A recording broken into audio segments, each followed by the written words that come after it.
The following may contain offensive language, adult humor, and/or content that some viewers may find offensive. The views and opinions expressed by any one speaker does not explicitly or necessarily reflect or represent those of Mark Radulich or W2M Network. Please listen with caution, or don't listen at all.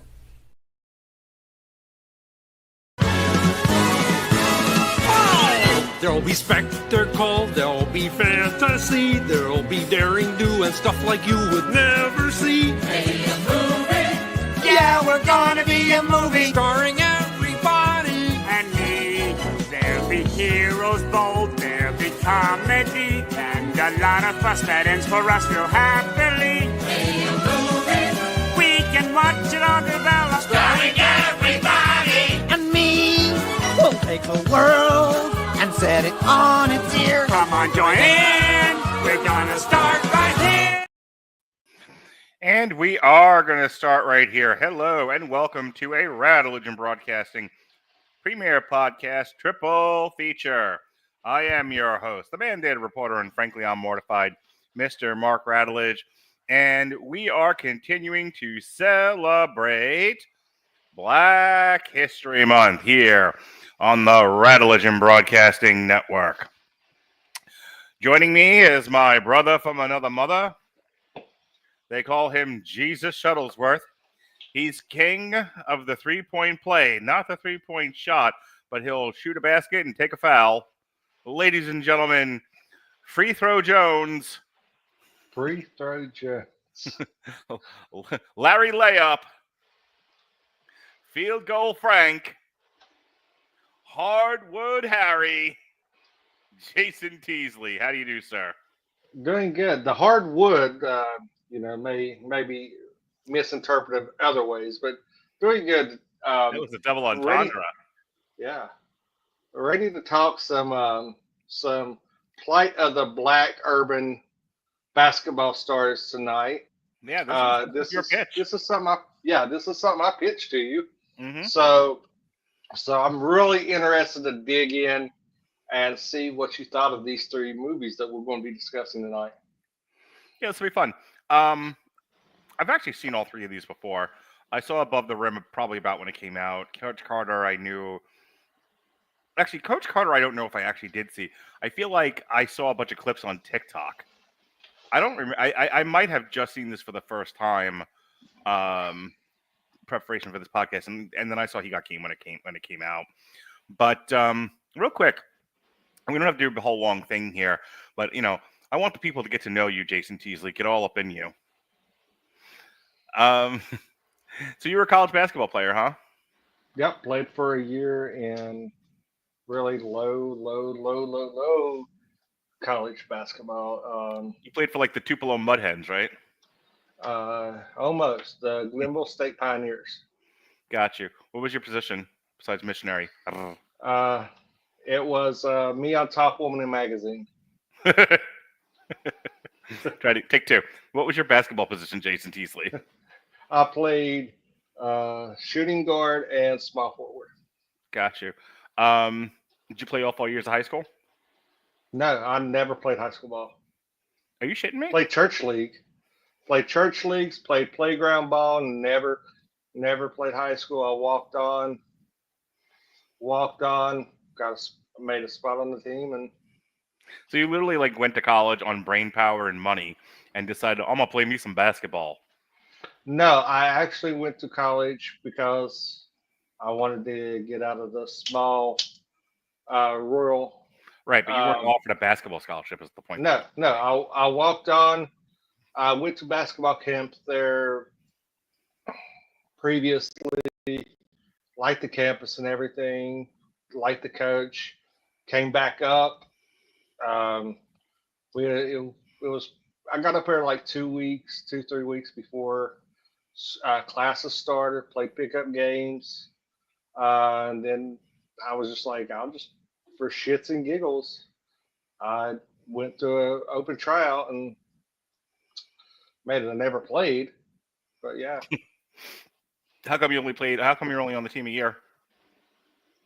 I moved back home after afterwards because I after basketball season I realized there was nothing more to do in Glenville, West Virginia than drink. And Okay. no seriously, there was one sports bar that had 50-cent draft, and this is back when Pizza Hut had the pitchers. Yeah. It was 50-cent pitchers if you brought your own pitcher. And we was banned from Pizza Hut because we stole all the pitchers, me and my roommate at the time. Um, they had a liquor store that opened at 12 and closed at 2, and a video store that opened at 2 and closed at 4. They was owned by the same people. And then you had a Go Mart, and that was it. That was all that was in this college town. Okay.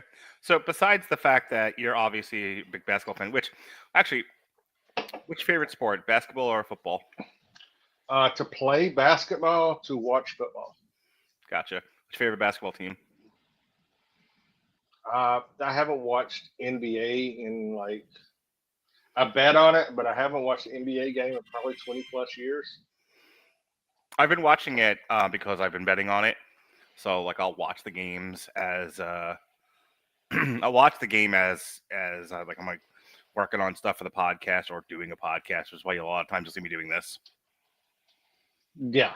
I'm following Parlay right now. Yeah, so am I. I've got my score. I got my scores up. Robert's plot synopsis is prime basketball watching time. Yeah, it is. Especially if you're on a show with him and Alexis. Oh yeah, I've plumb tuned out of 20 minutes of them two pinching and tickling each other. Yeah, because it takes a good 20-30 minutes for those two to get through the plot synopsis. Love both of them, but I would say so. Growing up in the main streets of New York City, and by that I mean Long Island, New York. For as much as we watch basketball, and there wasn't, like I've said before, not a lot of sports going on in my house, but you want to be part of the group, part of the gang. You're into what your friends are into. I had friends that watched hockey and basketball. So I had my friend. I'll tell you this one story. I had a friend that was a big time New York Knicks fan. Followed him hardcore. I think he was following the NBA playoffs where it was the Knicks and the Spurs, and I feel like the Spurs beat the Knicks, and won. And so this has got to be 94, maybe. Because we was at Frank Morosky's house. That's right, Frank Morosky. And we were watching the game, and the Knicks lost, and he ran out of Frank's house, and he literally went for a run like Forrest Gump. And when he came back, I was like, "What the fuck, Tom?" And he was like, "I am so mad that the Knicks lost. I had to go run and get it out of my system, or I was going to go beat up Frank's mom," and Frank's mom was about that big. So, between that and Islanders, between that and Islanders hockey, we took our sports seriously on Strong Island, West Side. But now growing up, I watched a lot of NBA. I was a Atlanta Hawks fan because my favorite player was Dominique Wilkins. Oh, interesting. So yeah, Dominique Wilkins was my favorite player growing up, and then I of course, from St. John's University, Chris Mullin, who played for the Golden State Warriors. That's back when the NBA was fun to watch. You had people that was actually athletes in the type of, you had the Detroit Bad Boys, you had Anthony Mason in the Knicks, Charles Oakley at the Knicks, that, they might beat you and rob you as you try to go in for a layup. I watched a little bit during the Jordan era. I would watch Jordan play. Between him and the I was never a Jordan fan. What's the freakazoid? Dennis Rodman. I used to actually Scottie Pippen. Watching Scottie Pippen and Jordan play together was pretty magical. But I used to tell people, Rat was the bar for terrible music, and Scottie Pippen was the bar for ugliness. You were either if you were uglier than Scottie Pippen, you were ugly. If you were prettier than Scottie Pippen, you were all right. I You're just tolerable to wonder look why at. you was judging me and Mark. Because I judge everybody, Jason. Yeah, you're very judgmental. I am. I used to like to play as John Stockton on NBA Jam. NBA Can't Jam buy was a bucket. the NBA Jam. He's on fire. Boom shakalaka laka. Mavericks, dude. Last year during the NBA playoffs, when it was the Mavs and Boston, that I just it was like Jesse screaming "Hot Frosty" for no good reason. I would just walk around going Mavericks, and I started that this season, and now the Mavericks suck, and they just traded Luka Doncic or whatever the fuck his name is Yeah. to the Lakers. Yeah. Lakers slowly becoming the Florida Marlins from back in the day. Remember that? They just bought all the good players. Yeah, Won the and they world. still can't. And they won't. But the difference between that, the Lakers isn't going to win a world championship. That's fair. All right. So we got Above the Rim tonight, Coach Carter and He Got Game. So real quickly on all three of these, and like a sentence to your piece. What's your relationship to these movies? Did you watch them when they came out? Did you find them later? I watched all these in theaters. Was the opening weekend in theaters because, like I said, I grew up loving basketball. Love basketball. Love playing basketball. So getting them was like a necessity for me. Mm-hmm. So I never will forget coming home from Coach Carter. Me and one of my friends at the time, we went watched Coach Carter and had to have him back at work. We watched it after a state basketball tournament game. I'm thinking it was after state tournaments. Had to have him back at work at Radio Shack to close up, and we was in his Tiburón, and we made it a hour drive. We made it in 22 minutes. Nice. We was a little inebriated, and we was passing people in the emergency lane. Nice. Yeah, so All right. Above the Rim. We didn't account for previews, and we thought we could see the movie before he needed to close up Gotcha. work. I saw Above the Rim, I believe, when it came out. Coach Carter, I was telling you before the show started tonight, I don't think I saw this one. I think I saw a bunch of TikTok clips, and then I watched it for the first time in preparation for this podcast. And He Got Game, dude. There was a period there where every Spike Lee movie was must see TV for me. Like I saw every Spike Lee movie that came out for a good long time. So one of these days, I'm gonna hornswoggle one of you people into doing Bamboozled with me, because it is to my great shame. I owe you and Robert a movie anyway. Why do you owe us a movie? Because Carl Urban was cast as Johnny Cage and not the Miz. Oh, that's right. Yeah, maybe you and I will do an on trial one of these days for Bamboozled, because it deserves the whole 2-hour podcast time. But all right, let's get into Above the Rim. Above the Rim is a 1994 American sports drama film co-written and directed by Jeff Pollack in his directorial debut. The screenplay was written by Barry Michael Cooper, adapted from a story by Benny Medina. If you don't know who Barry Michael Cooper is, he... You're not the only one. You're not the only one, yeah. He made his directorial debut with Blood on the Wall. He wrote, I believe, New Jack City. Gosh, I wish they had listed his IMDb here. Okay, yeah, he's an American writer, producer, and director, best known for his screenplays for the films New Jack City, Yo Jason. We got these New Jack criminals. Well, we needed some New Jack cops. My favorite line from that movie. New Jack City is awesome. I'm surprised we haven't covered that. I'm not. There's only so many movies we can do in a year. But I do love that line. Sugar Hill, which I've actually never seen, and now Above the Rim, which is referred to as the Harlem Trilogy. So that's Barry Michael Cooper in a nutshell. The film stars Duane Martin, Tupac, Marlon Wayans, and Leon, otherwise known as Leon Preston Robinson, who has been in a bunch of movies, but you just never knew his name. He's been in movies like The Flamingo Kid, starring Matt Dillon. Which there's a movie I really want to talk about one of these days. He's in Colors. Colors, Jason. Colors. He's in Cliffhanger. He's in Waiting to Exhale, and I'm just like skipping a whole bunch of stuff, but like these are the big ones that people might know him from. And you can't forget the greatest actor of our generation was also in Above the Rim. I'm getting there. More recently, like 2023, he was in The First Lady of BMF, the Tanisa Welch story. 2022, he was in A Day to Die.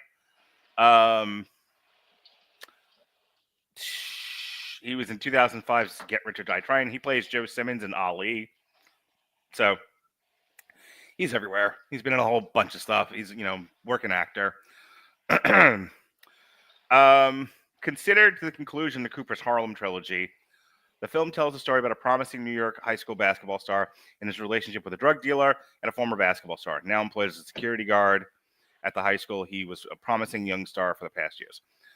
It was shot in Harlem with various scenes filmed in the Manhattan Center of Science and Mathematics in East Harlem. Some of the basketball scenes were filmed at Samuel J. Tilden High School in Brooklyn, New York. It was made on a budget of $6.5 million. It made $16.2 million. So it was, minimally profitable. A tidy little profit. I didn't realize this. It won an MTV Movie Award in 1995 for Best Movie Song, which was Regulate by Warren G. It's actually nominated, I should say. It holds a 50% rating on Rotten Tomatoes. So basically what happened in this movie, and I won't spend too long on the plot synopsis, is Leon comes home. He gets a job at a high school as a security guard, which is where we meet our star of this movie, promising basketball star, who's played by Duane Martin. He plays Kyle Lee Watson, and Kyle Lee is typical brash youth. Kind of thinks he can do it all by himself. He's looking to get out of the streets and go play ball first for college, then professionally. He never likes to pass the ball. You see, he thinks he can hot dog and do it all himself because he's that talented. He of course has some friends. You have Marlon Wayans, who just got back from prison, and he's sort of drifting in between the criminal world and the world of basketball with Kyle. Then there's Tupac, who's the big heavy in town. He's the big, local drug dealer and, the villain of this piece. Over the course of the movie, Leon begins to date Kyle's mom, and that causes tension. Also, there's a, what they call, was it the shooting something or other, Jason? What's the game that Tupac wants? The shootout, yeah. There's something called the shootout, which is, a bunch of local teams playing a tournament, and Tupac wants him to play for his team. And so he's promising him all kinds of things so that he'll make that decision. The coach is trying to get this kid to fucking pass, play as a team, not be a complete shithead. Bernie Mac plays a bum, and he's got some of the best fucking lines in this movie. He is, dude. Bernie Mac is such a talented actor. Over the course of the movie, Kyle resists the temptation to go to the dark side with Tupac. We learn that Tupac and Leon are brothers, and Tupac's like, "You left. You went to prison. Like, what did you expect me to do? Not be a criminal?" And Leon's like, "Well, yeah, kinda." Marlon Wayans gets bullied a whole lot and pressured. Kyle eventually learns humility. He learns to play as a team. He grows as a character. Leon gets past the trauma of everything that happened to him. So the movie starts off with he's a basketball player and he's playing on a rooftop with someone, and the kid goes to hit the backboard and he falls off the building. Which, who the fuck puts a basketball hoop on a roof? But I digress. So, he went to prison. He was traumatized by that. When he comes out, he doesn't really want to be a part of basketball anymore. But the game calls, and so he gets past it. He helps the kid. He dates the mom. He defeats Tupac in a lightsaber battle in front of in front of a volcano. It's a whole thing. Because he has the high ground. Sure. He reclaims his soul and his sanity, and he learns to love the game again. At the very end, Marlon Wayans finally shoots Tupac, because who hasn't shot Tupac in the 90s? And then that's it. That's the movie. What'd you think of Above the Rim, Jason? I liked Above the Rim a lot. I mean, it's one of those, and like I said, this is the story when you'll see this theme throughout all three movies. The struggle of the black man through basketball and the trials and tribulations that they try to portray. Mm-hmm. And you see it from a lot of different perspectives, and that's why I picked these three movies. You see the struggle of like a lot of kids are urban youth have two options: sports or drugs, Right. and gangs. And that's where I think Above the Rim really hits home on, because it shows that you could be a promising young star, but if you don't make it through sports, the only option you've got to succeed in life is gangs and drugs. Um, and it shows that fine line. It shows a little peek into the struggles of like places like Brooklyn, Chicago, LA. If you don't have talent, then people basically say your life's limited if you don't have a ball in your hand. I look at the movie thematically as sort of the line between community and individualism. Kyle is very much the spirit of, this neighborhood is such trash and my life is such trash that if I'm not aggressively individualistic and single-mindedly successful, I will never get out of here. It's what makes him self-centered. It's what makes him kind of a bastard to be around. And it's symbolized through the way he plays the game. Which is why the team is also kind of struggling at the beginning of the movie. And then he kind of learns the value of community, the value of family. And so his whole game changes, and now he's passing the ball and he's working as a team, and he's a much better player, which I like. I like that. I like that symbolism. I like that theme. I do think community and family are all important things. That's why people join churches. That's why people try to find a place of belonging. We are social creatures, and in isolation, we tend to fall apart. We tend to go a little crazy. If you're buying into social contracting and you're participating in the community in some way, I think that's healthier for you. And I like the fact that that's the message of the movie. In terms of performances, he's good. He plays a kind of bratty, angry black kid real well. But I think he handled. I think he's also written sympathetically. Like, he's kind of a shit in the beginning, but you're rooting for him to get better because he's not a bad kid. Yeah, he has an arc. Yeah. Tupac is great in everything he's in, especially in this era. Like, Tupac, the world took him too soon, and he was definitely a victim of his own decisions. And I'm not defending Tupac in that sense, but we tend to look at a lot of like musicians or athletes turn actor and go, well, you're doing all right for this isn't your chosen profession. Tupac could have been anything. Like, Tupac could have just been an actor and he'd have been great. He's so good. Like, we talked about him in it was Juice, and I think I said the same thing. He has such charisma. He has such a presence about him. No wonder he got as much work as he did back then. Because, I would have liked to have seen him stretch. Like, if he had lived longer and people had trusted him more, it would have been nice to have seen him in something that isn't this or Juice. But where he played an urban drug dealer, basically, yeah, and typecast. Yeah, I would have loved to have seen what else he could do. But he definitely brings a sufficient amount of menace to the character. But I also feel like you can feel his pain in his performance when he's talking to Leon. That he feels right or wrongly betrayed, and how much anger there is there, but also, like I said, hurt, sadness. It all comes out in Tupac's performance. He's really, really good. I like Leon in this. I just wish he didn't do everything in a monotone.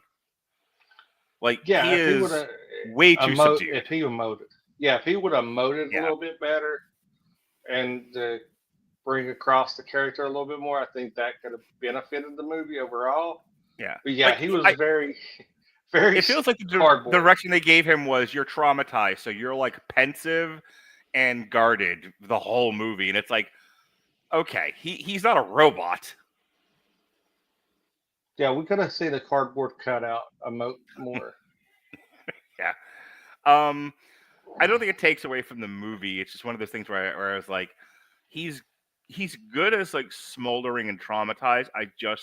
I would have liked to have seen more from him. More range. Clearly, he's capable. And I'll tell you, this might be Marlon Wayans' best work. He's so good in this. And my God, did you see the abs on him? Yeah, I mean, he was definitely.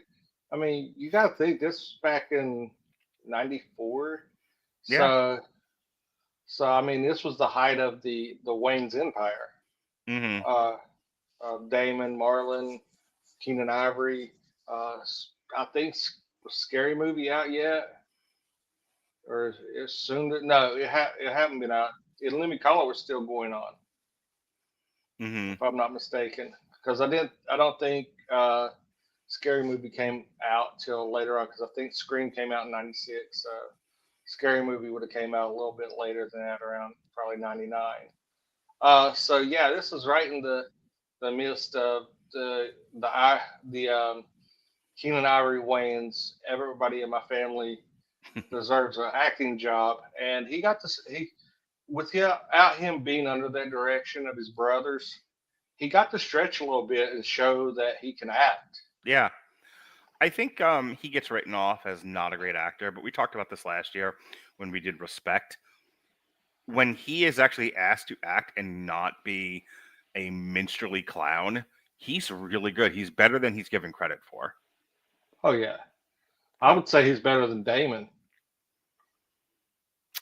I don't know if he's better than Damon. Name one maybe. good Damon Wayans movie outside of Last Boy Scout. Bamboozled. See, I haven't seen Bamboozled. So. All right. Anything else about Above the Rim? No, we can move on to Coach Carter. All right. Coach Carter is a 2005 American biographical sports drama film starring Samuel L. Jackson, who we will talk about in 2 weeks, and directed by Thomas Carter. It is based on the true story of Richmond school basketball coach Ken Carter, who made headlines in 1999 for suspending his undefeated high school basketball team due to the poor academic results. The screenplay was co-written by John Gaddens and Mark Schwann. The cast features Rob Brown, Channing Tatum in his film debut. Seems to be like a running theme with us this month. Debbie Morgan, Robert Richard, and the singer Ashanti. The film was a co-production between MTV Films and Tollins Robbins Productions. It was commercially distributed by Paramount for theatrical release and home video rental. The film explores professional ethics, academics, and athletics. The sports action in the film was coordinated by Mark Ellis. On January 11th, the film soundtrack was released by Capitol Records. The film score was composed and orchestrated by musician Trevor Rabin. It was released January 14th, 2005. It earned $77 million against a $30 million budget, so this was also successful. It received varied reception from critics. It's won a handful of awards. It was nominated for a whole bunch more. Samuel L. Jackson won Outstanding Actor in a Motion Picture at the ESPY Awards in 2005. Best Director, Thomas Carter at the Black Reel Awards 2006. Thomas Carter also won Outstanding Achievement in Directing at the BET Awards in 2005. And then, like I said, he was nominated by a bunch of shit. He was nominated for a whole bunch of... Sorry, I actually had that wrong. Samuel L. Jackson won Outstanding Actor in a Motion Picture for the as a NAACP Image Award. Ashanti actually was nominated for a couple of things.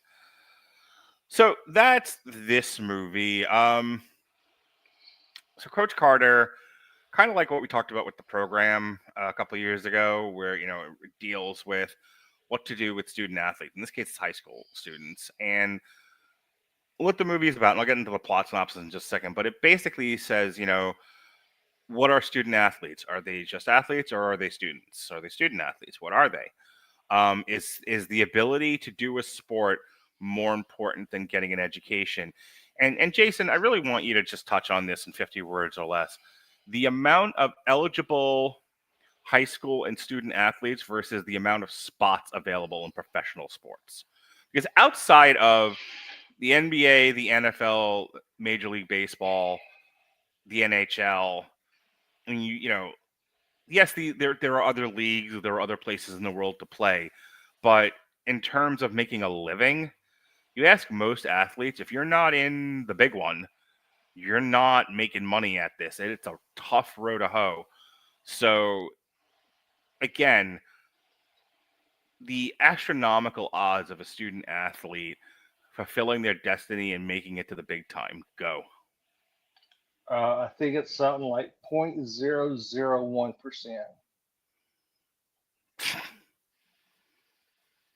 The Yeah, lesson being, there's actually a thing that breaks it down. It's a football locker room has it. But yeah, it breaks down like from high school, making your high school team to making it to a professional level, and it's some astronomical like 0.001%. Um, and which is crazy. I mean, just to get a scholarship is astronomical odds to be in that upper echelon of like that particular sport. But yeah, to make it professionally is damn near impossible. so you have a kid who has talent. That talent is fostered, and then we start telling the kid, your talent is more important than anything else. Work on your talent. And he could be the bestest, most able athlete in his immediate area. He still has astronomical competition, and the odds are he won't make it or she won't make it. And then what are they supposed to do? Because they've learned nothing up to this point. They have not gotten the education they should have gotten. And all they were told was, if you did this one thing, it'll pay off, and then it doesn't pay off. What are you supposed to do? Oh, I'm sorry, Mark. Yeah, it's a little higher than that. 0.023% Oh, to good. make for a high school player to make it to the professional level. So I think there's, and we're just talking for a minute before I get into the plot, but I think there's a valid argument to be made that if you are not reinforcing your education along the way with the opportunities afforded you, you're going to get to that place of graduating from college, if you're lucky, and having zero skills, zero knowledge, zero ability to take care of yourself, and you're going to be not much better off than you were before you entered high school and became a star athlete. And that is the point Samuel Jackson is trying to make in this movie.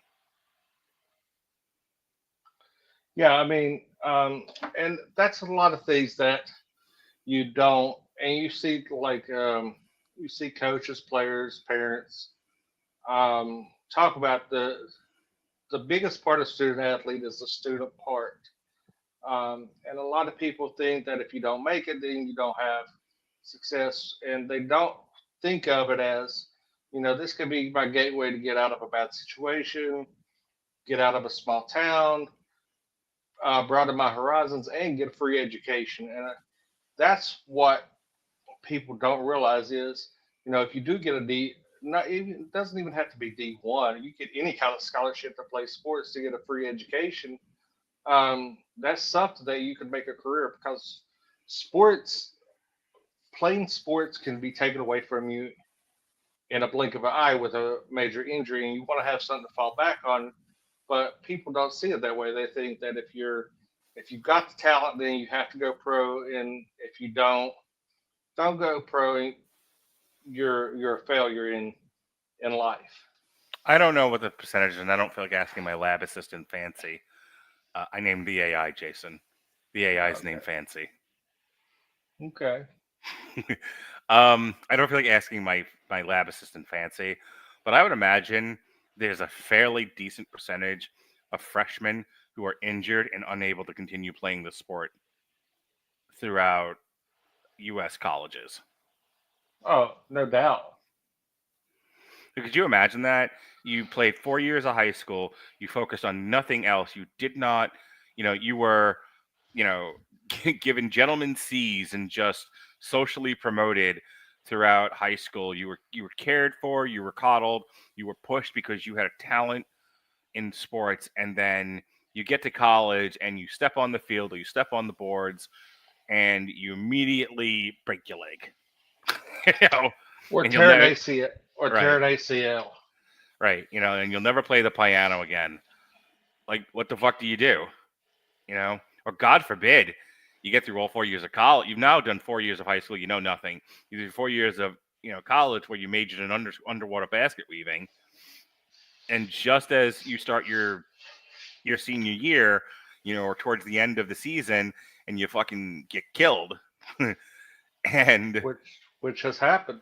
yeah, I've seen like, I just read recently, I think a kid was 16 years old, got shot at an AAU tournament, and he was like he was in the upper echelon, top 5%, his class, and he was at an AAU tournament and got shot.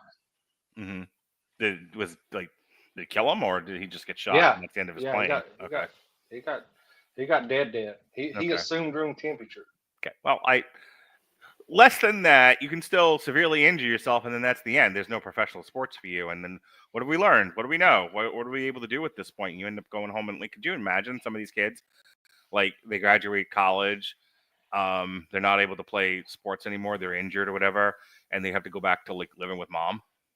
Well, we're going to discuss that next year when we'll dive deeper into that next year when we talk about the program prior to Yeah. the Super Bowl.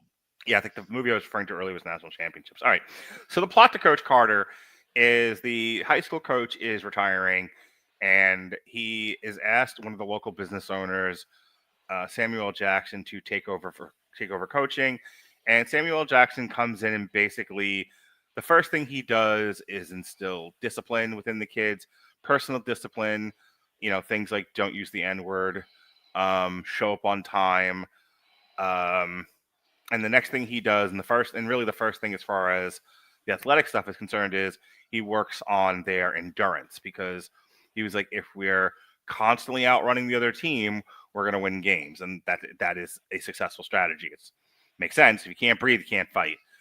So spends the first part of the movie doing that with them. There's a kid on the team who is caught between basketball and being a drug dealer, and he just has had enough of Samuel Jackson, so he quits the team. And he'll quit the team about 800 times throughout the movie. Yeah. But one of our POV characters is the kid from Finding Forrester, and he's about to have a baby. And hey, contrary to popular opinion, a 16, 17-year-old not equipped to father a child. He is struggling with this, Jason. He does not know what he wants to do. Yeah, and he's good enough to possibly have a post high school career. So yeah, it delves into that. Like, Yep. if he's ready to be a father, what could happen? The relationship between him and his girlfriend, played by Shanti, what that transpires to. It does a good job of looking through the lens of very different struggles than He Got Gay. I mean, not He Got Gay, Above the Rim.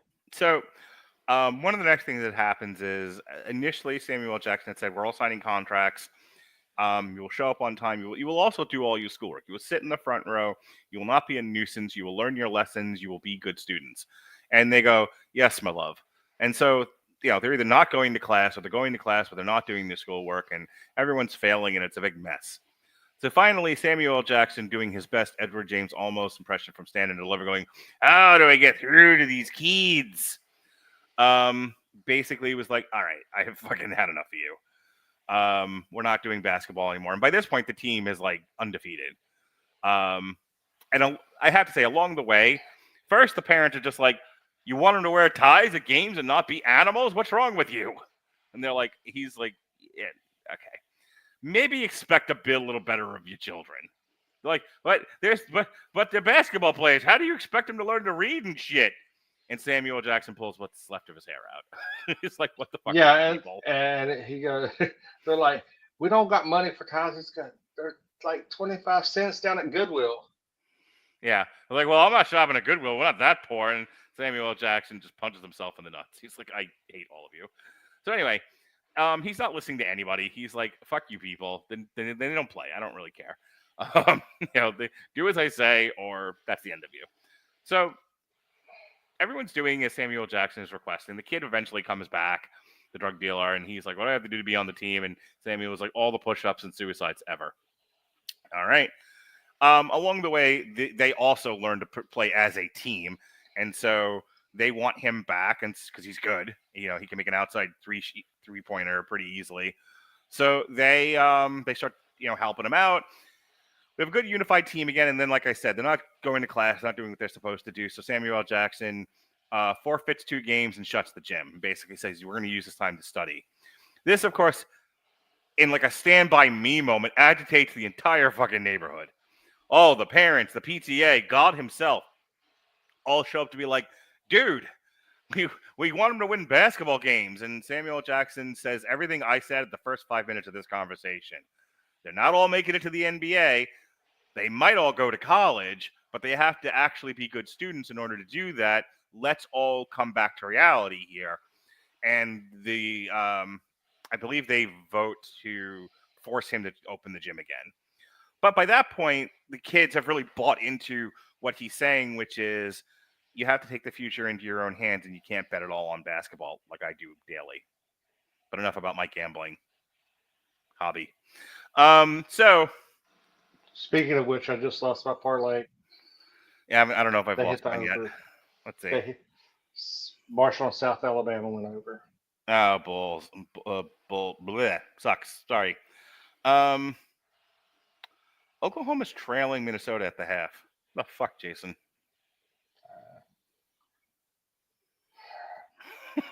Exactly. I've got them too. I've got them too. So that's why this don't. We need to conversate. So whoever you take, I won't. Okay. So maybe well, one of us. I wanted to devise betting strategies with you, but you and Pat, you're just like, oh, we keep it all to ourselves. No, you did.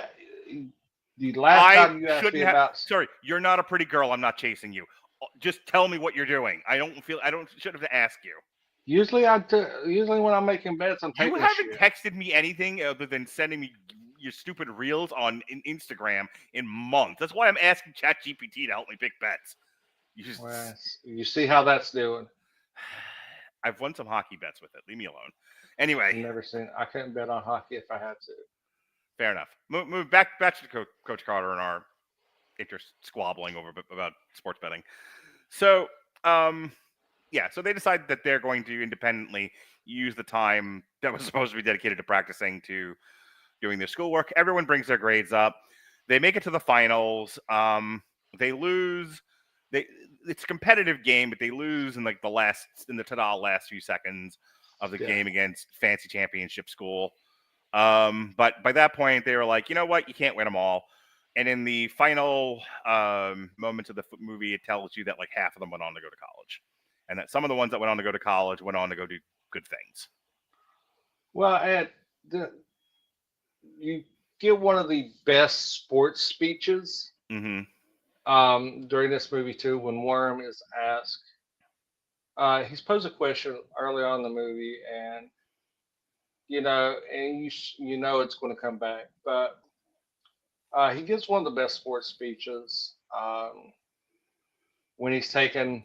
I think he's taking his GED. And it's really motivating, and it kind of makes you see things in a different light and see what he struggled with, because he could go the route of being the drug dealer and everything, but because nobody ever believed in him, his family never believed in him and everything, but once he became part of the team and they came together as a cohesive unit. And Coach Carter actually showed that, look, you have people that care about you outside of dealing drugs. And that kind of shows you a different light and the mentor mentee relationship that he had with his kids. So, all right, I'll let you keep the ball, as it were. What do you think about Coach Carter? Besides, it's Uh, a solid movie.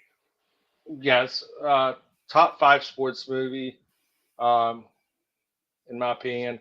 One of my favorite basketball movies, and I put it up there, with the likes of, and you're gonna laugh at this, Space Jam.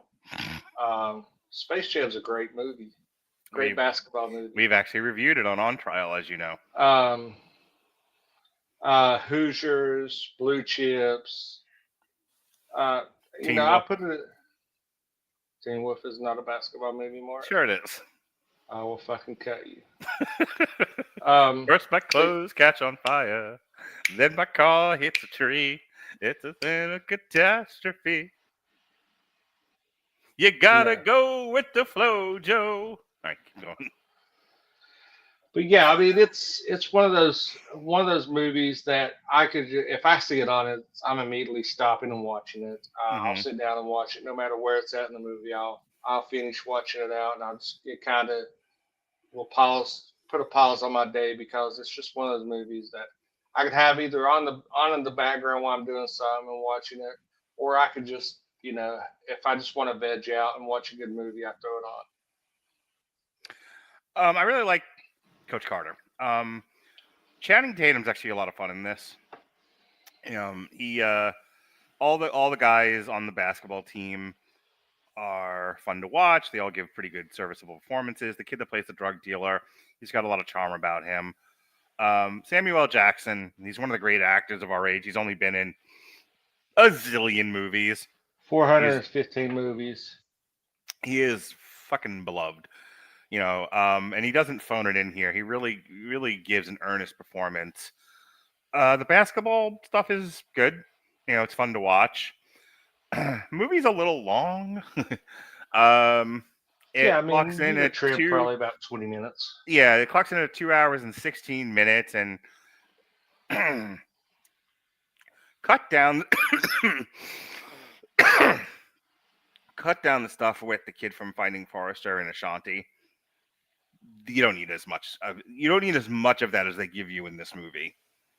Like, his whole thing about, I am a kid and I play basketball and I'm not ready to be a father, was about all you needed.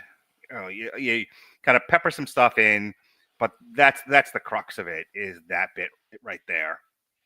They do a lot more with it than it's really necessary. Beyond that, like I said, you could have shaved this in different areas and gotten this down to a solid 2 hours. But overall, like, that's a nitpick. I think Coach Carter is really inspiring. I was reading some of the reviews on, and they were like, it's a little formulaic, and I'm like, I don't understand the formulaic thing. This isn't like an indie art piece. One, it's an adaptation of a true story. What do you think happened at the end of this? What do you think happened at the end of it with these, with these kids? They fucking went to Mars? Like, I don't like, they were eaten by cannibals? Like, what do people think is going to happen in these things? It's like incarceration. I mean, they don't win. They don't win the final game. I think that would have been formulaic if they had, but it's not about winning the big one. It was about finding your manhood and becoming the best adults they could be, the best young men they could be. This was about, the stuff with, it's funny, I can't remember the actress's name. She's the one that serves the shit pie. Octavia Spencer. She has a bit in this where her big ass son, who hasn't been going to class, and she like marches him into Samuel Jackson's store, and what a performance he gives. Like, I don't know what else he's done, if anything, but like we've all seen that one kid who is so ashamed of himself, and he's so humbled by whatever's happened to him that it's just like you could see the air kind of come out of him, and he just drops his face and his whole head falls off. Like, that's that scene. But she was one of the ones that was initially resistant to everything Carter was doing, and then later on in the movie, when he suspends him from the team because he won't go to class, she goes to him and she was like, There's going to be a college recruiter there. I understand what you're doing, but you're kind of cutting off the kid's nose to spite his face. Maybe there's a different way to do this to get to the same point you're trying to get to. And that's a lot of Coach Carter's arc, is that he's not basketball Jesus. He's also, he's also not Black Messiah. He is learning also that maybe his way is not always the best way, and that he too is part of this community. And I like the scene between him and Octavia Spencer. And Octavia Spencer, for what little stuff she has to do in the movie, puts on a really good performance. Like, I like the way she talked to him. And my favorite line is, he was like, well, okay, well, I'll talk to him when he's ready. He's like, he in the car? Like, she was fucking well prepared. Like, it was a little thing. It was a subtle thing, but her just going, he in the car, very matter-of-factly, she turns around to go get him. I'm like, that's he in the good. car. That's good Black mother right there. Yeah, and that would have been my mom. Mm-hmm. If I would screwed up and she had to go talk to one of my coaches, she would have had me in the car. She would have had me in the car and being like, "Oh no, you're gonna face up. You're gonna own this." Yeah. So, anything else about Coach Carter? No, I mean, like I said, if you want a good movie, a good feel good movie, pop this in, enjoy it. Like, it does run, like you said, it does run a little long, but it's worth it. Sorry. Okay. And now on to. Oh, okay. I sneezed. Game. I wasn't sure if you were done talking.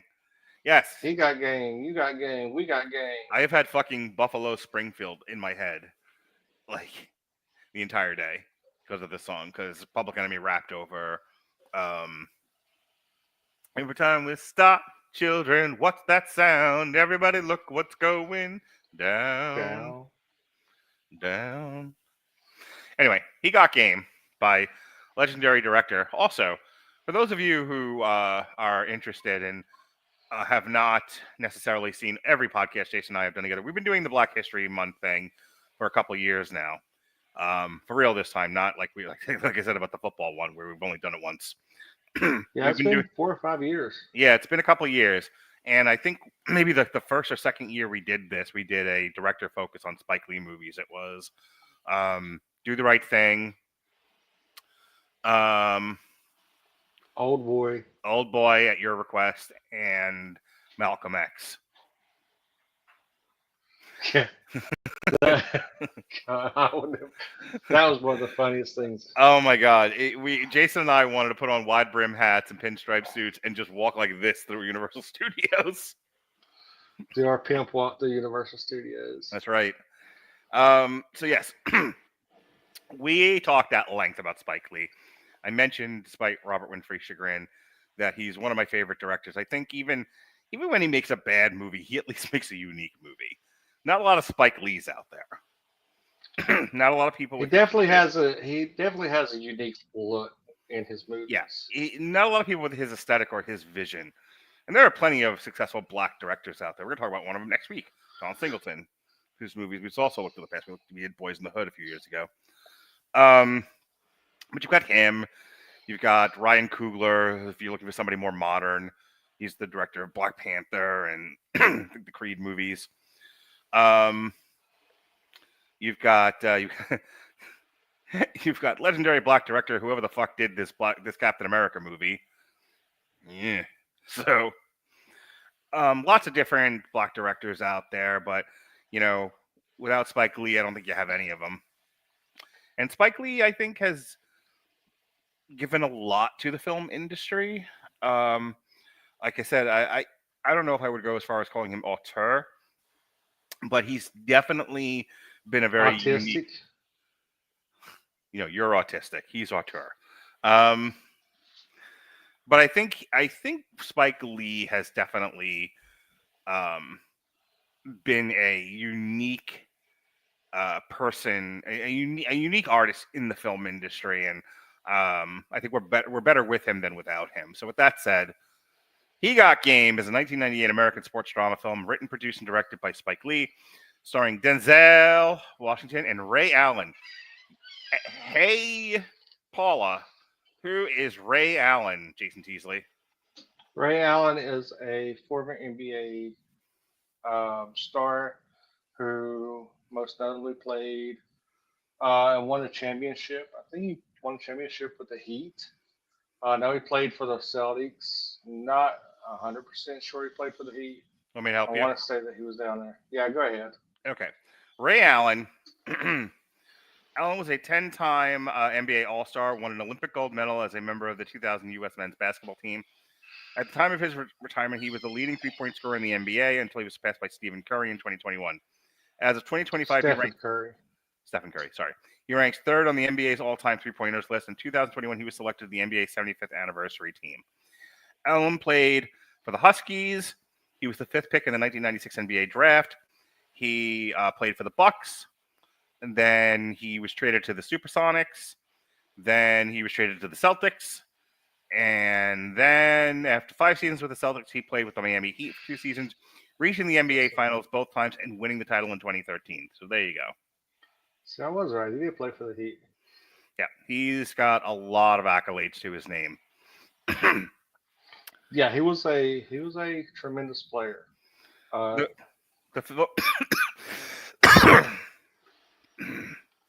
up a lung. You know, I shouldn't drink juice before a podcast. Juice? No, just juice. The film revolves around Jake Shuttlesworth, who is Denzel Hey, Washington. Mark. You got the juice. Thank you. You got the juice now. Ah, shut the fuck up. It's a great line. Father of top-ranked basketball prospect in the country, Jesus Shuttlesworth, who was played by Allen. Jake, in prison for killing his wife, is released on parole for a week by the state's governor to persuade his son to play for the governor's alma mater in exchange for a reduced prison sentence. So, like I said, I think I saw this when it came out and never watched it again.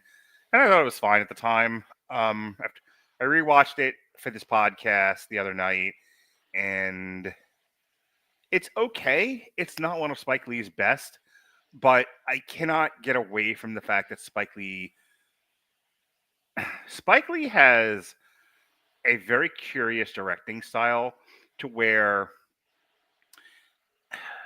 Peter Griffin's line about "I'm very aware I'm watching a performance," like Spike Lee has this really weird way of shooting his movies to where he can't wait to remind you you're watching a movie. Like, he never wants you to get settled into whatever world he's created.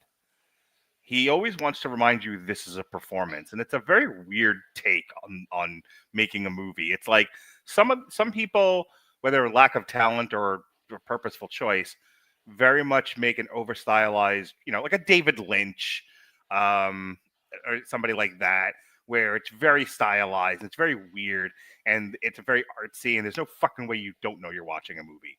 You're watching basically performance art.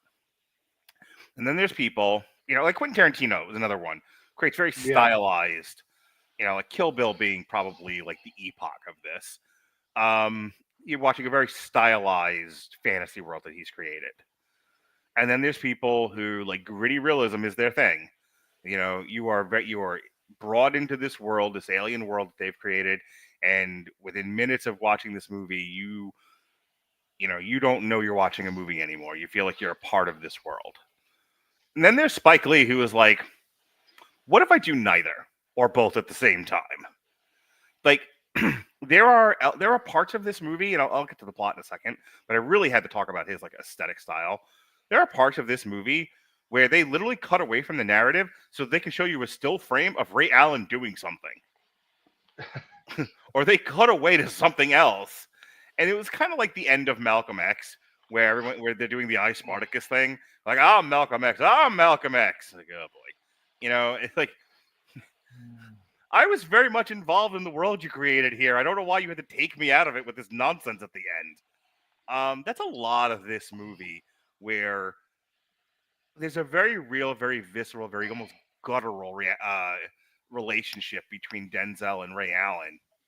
And for, a basketball player who I don't think has ever acted before, he did a very palpable job of reacting off of Denzel.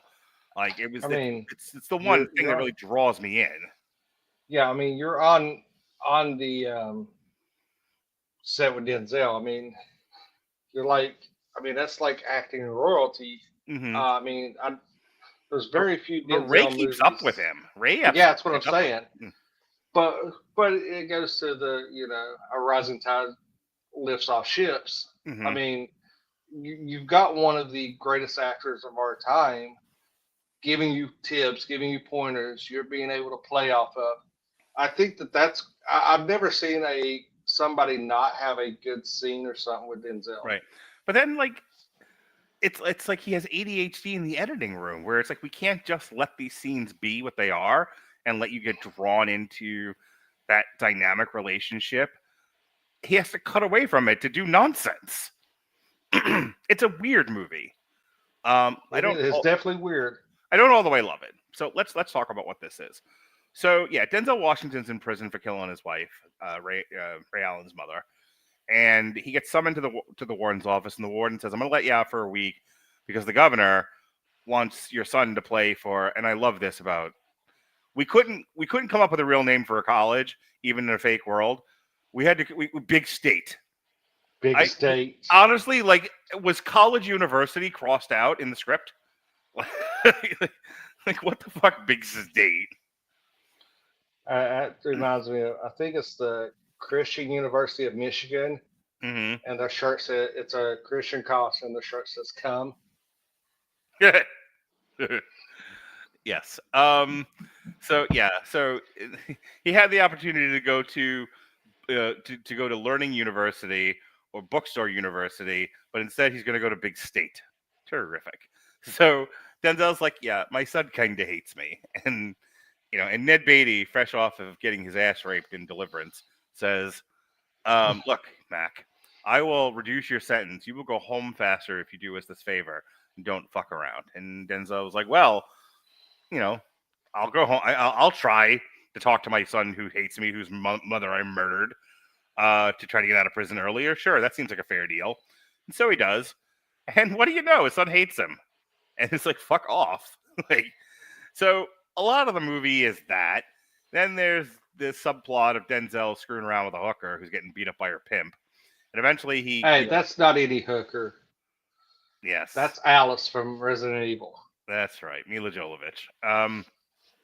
So anyway, that resolves itself when Mila Jovovich is sent on a bus and sent to to Baltimore to hang out with Omar or whatever. But so she's gone. Check it off your bingo card, guys. Yep, there it is. So there's just a lot of like pushing and shoving and hemming and hawing, and finally Denzel's like, I have to go back to prison. I have one shot at this, and so it all culminates in a one-on-one game between old man Denzel and NBA All-Star Ray Allen. And what do you know? Ray Allen beats him. But Denzel was a prominent basketball star in his day too.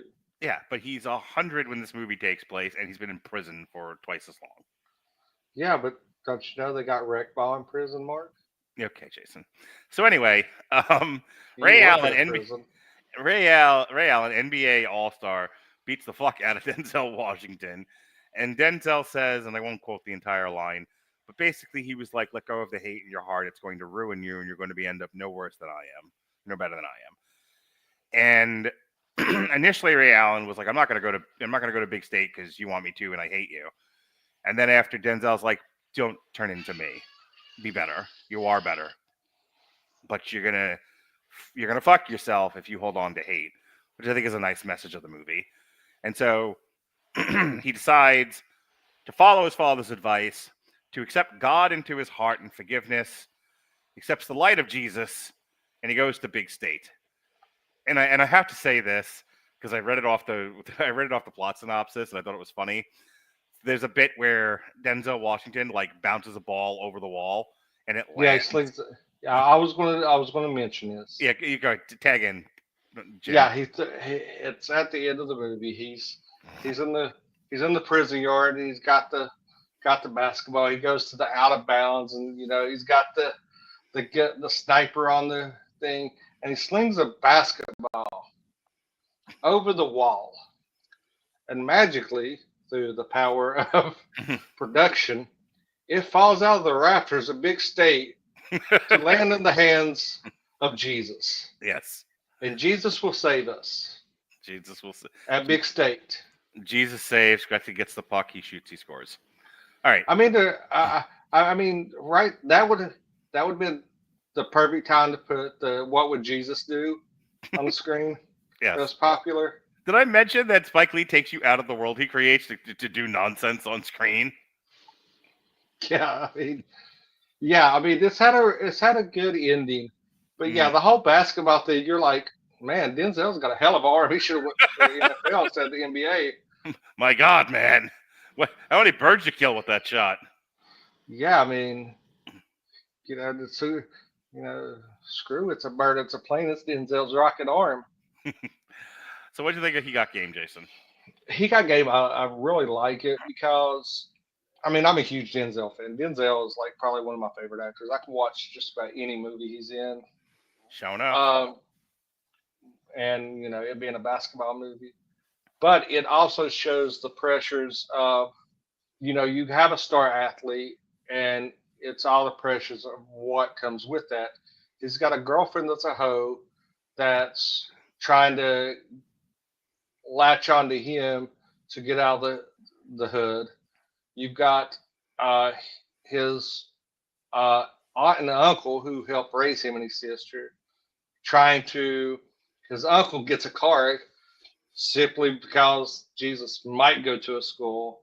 The best part is when he goes to, what is it, Tech U, and has the party. That was my favorite scene. Hold on, I'm reminiscing.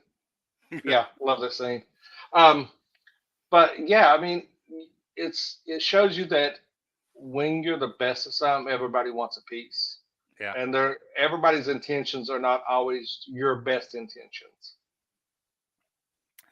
So yeah, like I said, it's not my favorite of Spike Lee's movies, but in at running time of 136 minutes. This also could have been cut down by 30 minutes minimum.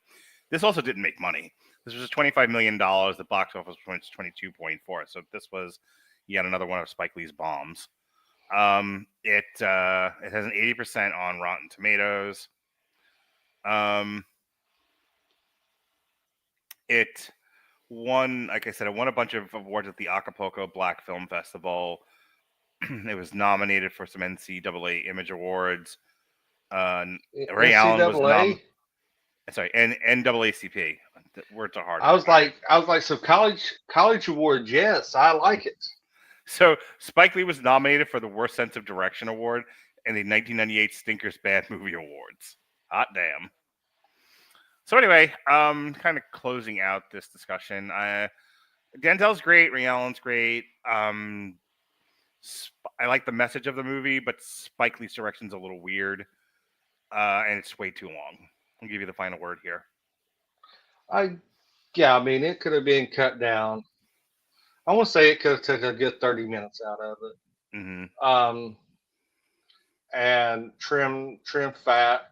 But yeah, I mean, it's serviceable. It's a serviceable basketball movie. Like I said, I love Denzel, so I would recommend all three of these. For people who watch this, I'm noticing that this may come as a complete shock to you, but not a lot of people watch every single movie like we do. And so, sometimes they tune into my podcast. They're like, what are you talking about tonight? And I tell them what we're talking about. Like, I have not heard of any of the fuck what you talk about. So, I think this podcast also kind of serves another function of, should you go back and watch some of these old movies? And all these available on streaming. I think Coach Carter's on Paramount Plus. Above the Rim was on Amazon Prime. And I don't remember where He Got Game from. It's on Netflix. Okay.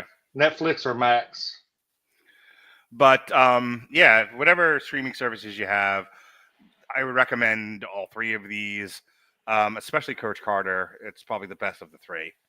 Jason, by far. Give you the last word here, sum up, and then we'll get out of here.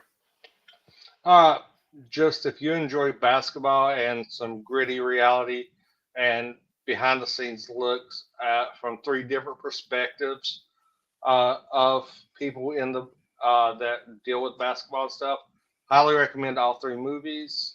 Tupac is outshines just about anybody except Bernie Mac in Above the Rim.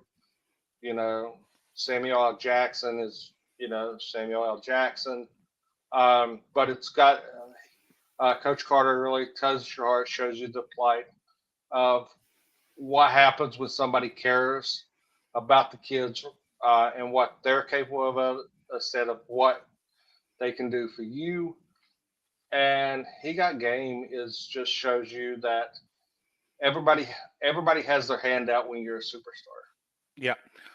Um, if you enjoyed listening to Jason and I talk basketball, we did the first season of Winning Time, which is a 2-season show that's currently on Max, and it's about the Larry Bird, Magic Johnson era of the Lakers and the Bulls in the NBA. It's kind of how the Lakers became the Lakers, their rivalry with the Bulls, etc.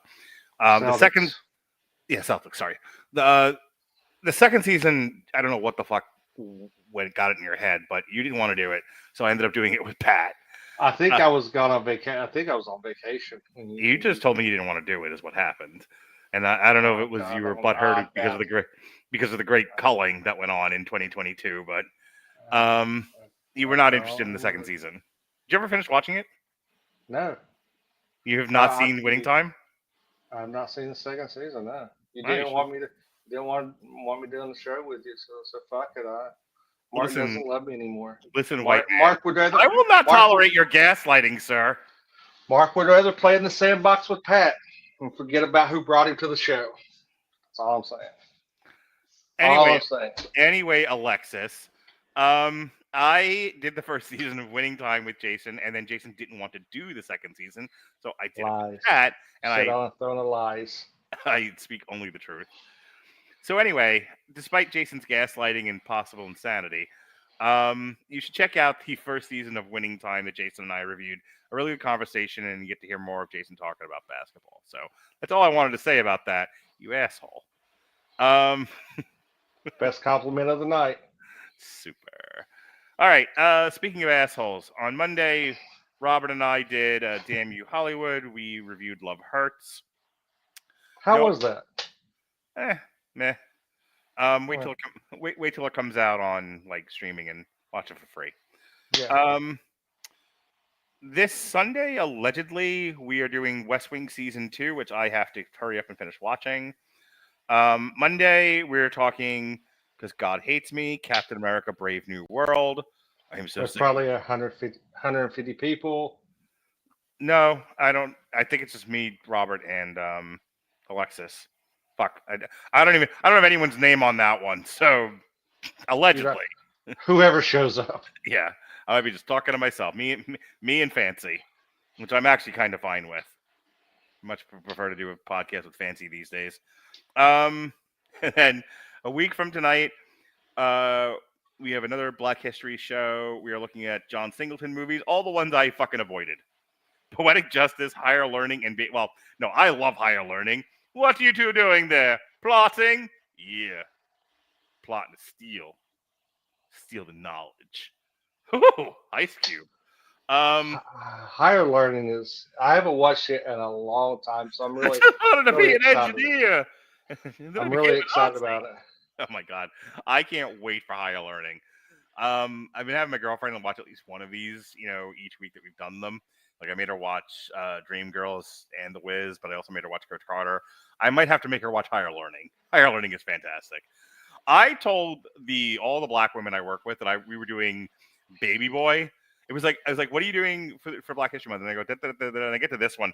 I go, Poetic Justice. They're like, woo, you doing Poetic Justice? That's a great one. I can't believe you're watching that, though. That doesn't seem like your kind of movie. All right. And I say Higher Learning. You pick these three. I know. And then I said Higher Learning, and then no one knows who that movie is except me and Chuck. Yo, Chuck, where are you? And then I go Baby Boy. And even the black women in the office were just like, why would you watch this? It's terrible. Yeah. I do not have high expectations for that. So I'll tell you, like, Baby Boy kind of comes out of that era of, like, black urban culture and black filmmaking where black guys felt the need to suck on pacifiers. instant ick. I was like, no, thank you. Yeah. This is not what I want in my black cinema.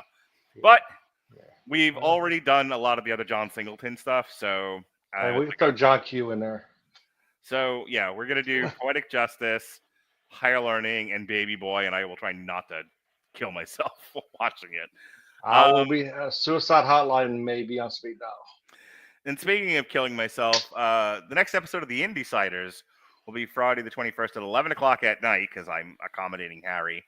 We're going to be talking NXT Vengeance Day and whatever else is going on in the world of pro wrestling. That's all for me. Thanks. I'm driving. Jason, you got anything going on? Otherwise, we are out of here. Nope, just making appearances here, being two white men on Black History Month. That's right, and we will be getting to the last season of You eventually. Well, when it comes out, yeah. Yeah, I have it scheduled already. I got the date. Yeah. I know when it drops. I have it on the calendar. I can't even remember if we did the last season. I assure you, unlike Winning Time, we did.